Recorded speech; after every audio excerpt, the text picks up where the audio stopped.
Okay guys, we're going to be doing chapter 6, lesson 4, new ideas. I'm on page 212. I'm going to hold the camera here for a minute so you can see what is important information.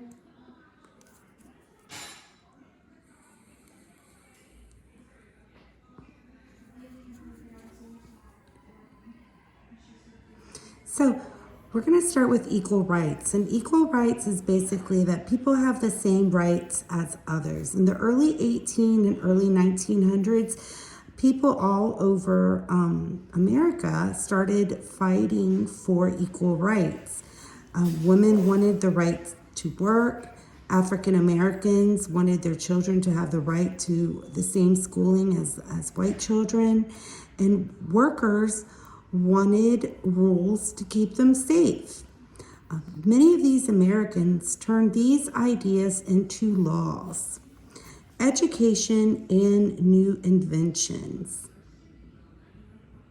Many schools were segregated. Remember, we learned that word before. Segregated means that it was separated between two different colors. So the white students went to one school and the African American students went to a different school.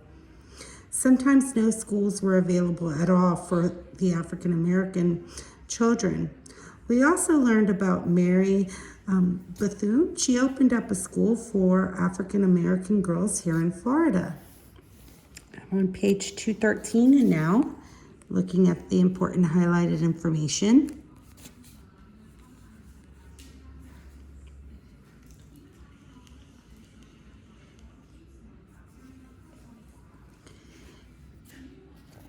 In 1954, the United States Supreme Court ruled that school segregation was against the law. Now children could have equal education. In the early 1900s, an invention it was the first practical, useful light bulb. In 1879, Thomas Edison invented a light bulb that was cheap and reliable. It provided light without needing to light a fire or a candle. It took many more years for electrical wires to be put in and power stations to be built. But by the 1900s, factories and offices could stay open all night. People could walk safely on well-lit streets. Today, inventions are constantly changing people's lives. Cameras, computers have changed the way people communicate, shop for goods, and gather information about the world. All of these things have changed. Let's look at page 214 and some important information on 214. And we're going to talk about the workplace. So first, I didn't highlight it because our review doesn't talk about Cyrus McCormick, but Cyrus McCormick invented a machine that could cut grain. It was called a reaper.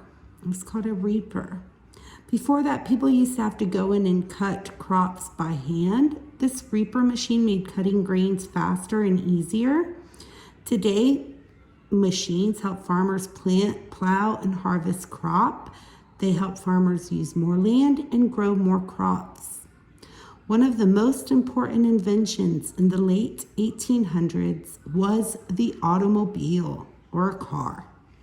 In 1903, Henry Ford as in Ford Motors, a lot of people drive Ford cars. Ford opened a business that built and sold cars. Ford wanted to build a car that everyone could afford. So he looked for different ways to save time and try to make money at the same time in making cars. He thought about each thing a worker had to know how to build a car. And this helped him to invent the assembly line. And on an assembly line, each worker does only one part of the job. Ford's assembly line idea was used in factories all around the world. Assembly lines helped Ford make a car called a Model T. The Model T cost less than other cars. Now, millions of people could afford to buy cars. And this is an example of a Model T Ford. If you notice, it doesn't have seat belts. It doesn't even have a roof over them, right? So I don't know if they could go out in the rain. Something really neat too on the old Model T Fords, these were lanterns. They used to have to light them. If they were going to drive around at light, they would have to use fire to light a lantern, and that would be their headlights. How times have changed. Now we're on page 215, and we're going to talk about new ideas in medicine. I'm going to hold the camera for just a minute so you can look at important information.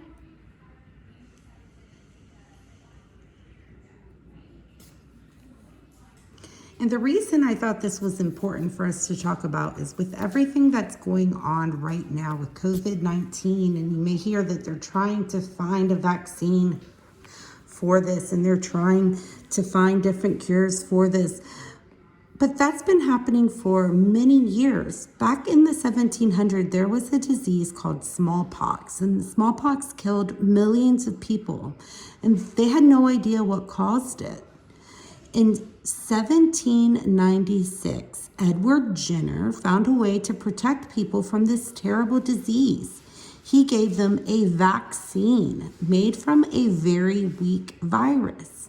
So what Jenner did was, somebody who recovered from the virus, he went and took some of their blood and said, okay, I'm gonna take some of that blood and give it to someone and see if that helps them create antibodies, and these antibodies will help protect them or vaccine them from fighting the disease. So a vaccine helps people's bodies fight off disease. Jenner's vaccine helped people fight off smallpox. In the 1950s, there was another deadly disease called polio. And a Jewish American doctor named Jonas Salk used Jenner's ideas to invent a vaccine against polio. Salk gave a dead form of the polio virus. That means it wasn't live, it wouldn't hurt the person, and it helped people's bodies learn how to fight off the polio virus. This vaccine saved the lives of many people. Now we're going to talk about Louis Pasteur. And if you ever look on your cheese carton or your cheese packages or your carton of milk, you may see something called pasteurized. And pasteurized has to do with this right here. So Louis Pasteur discovered that many diseases are caused by germs. Pasteur thought that people would not get sick if germs did not enter their body. In the 1860s, he invented a way to kill germs by heating foods and cooling them quickly. This process is called pasteurization. Today, most of the milk we drink is pasteurized. So Louis Pasteur created that, and it's still used today. Now, something interesting that's not in the book that we will see in future history books will be about this COVID-19 virus and how it affected our Earth's population and how many doctors are working to find a vaccine for it. So maybe in 10 years from now, if we were to open up a time capsule and compare this page to a page in a social studies book 10 years from now, in the year, we're in 2020, so in the year 2030, if we opened up a book, I bet you we will read about COVID-19 and how people worked on trying to find a vaccine to help people. So I'm going to go from page 215 now to page 216, and we're going to talk about new ideas in human rights. And there's all different types of people who helped fight for human rights. And remember, we talked about how people wanted everyone to be treated the same. They felt that African Americans and white and Hispanic, everyone needed to be treated the same.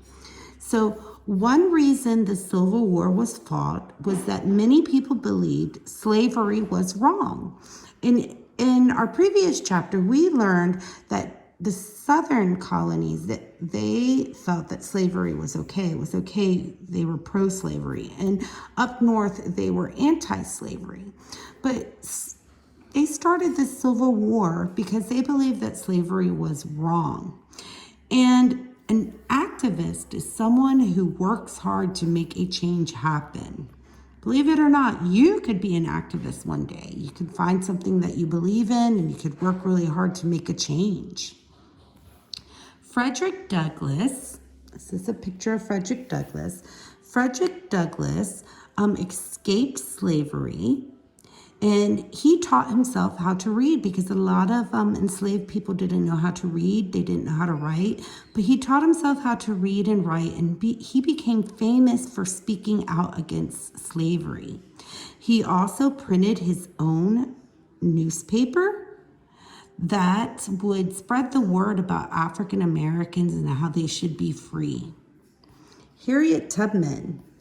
Harriet Tubman also escaped slavery in 1849, and for the next 10 years, she kept helping enslaved people escape slavery.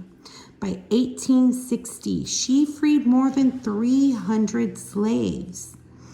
Harriet Tubman was a hero back then. She risked her own life and her own freedom to go back and help others escape from slavery. After the Civil War ended in 1865, enslaved African Americans were finally set free. However, they did not have the same rights as others. It would take many years and work of many activists. Remember, someone who worked hard to make a change happen, to make this happen. In the 1950s and 1960s, Martin Luther King Jr. became a leader in the fight for equal rights for African Americans. That's a picture of Martin Luther King Jr. He wrote books and made many speeches. He led thousands of people on marches in Washington, D.C., and he delivered a famous speech, which was the I Had a Dream speech. And that speech talked about how he had a dream that everyone had equal rights, that it didn't matter your color, it didn't matter your race, it didn't matter your age, it didn't matter your ethnicity. He wanted everyone to have the same rights. On page 217, the important thing here is I'm going to talk about Lyndon B. Johnson. And Lyndon B. Johnson passed a law that made it illegal to treat people differently in a workplace. And the lives of many people changed as a result of all of these activists working together. I hope you guys enjoyed this lesson, and if you have any questions, please send me a message. Have a great day. Remember, wash your hands, stay healthy. Talk to you soon.